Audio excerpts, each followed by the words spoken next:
भारतीय जनता पार्टीचे माजी नगरसेवक रवी गायकवाड यांचा गुरुवारी वंचित बहुजन आघाडी पक्षात जाहीर प्रवेश झाला होता।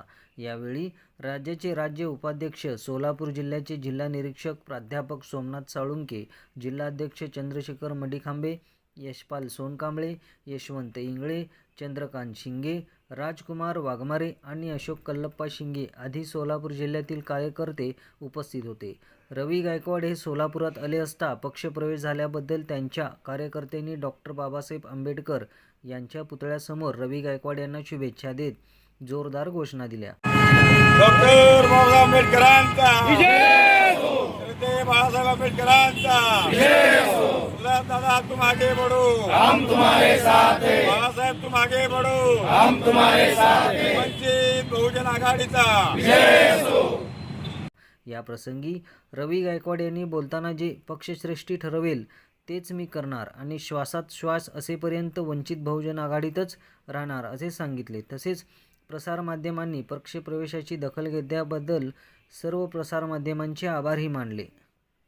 काल 13 तारखेला बाळासाहेब आंबेडकर यांच्या राहत्या घरी गेलो होतो आणि माझा प्रवेश बाळासाहेबांच्या हातून झाला। त्यांनी माझा शाल घालून माझा सत्कार केले आणि मी बाळासाहेबांना सांगितलं की मी आता राहिलेलं सर्व आयुष्य वंचित बहुजन आघाडीसाठी मी काम करणार आहे आणि बाकी कुठलं काय माझं बोलणं झालं नाही, तेवढा वंचित प्रवेश झाला। आणि आता जे स्थानिक स्वराज्य संस्था निवडणूक येणार आहे त्याच्या दरम्यान बाळासाहेबांसोबत काय बोलणं वगैरे झालंय? नाही, ते काय झालं नाही बोलणं।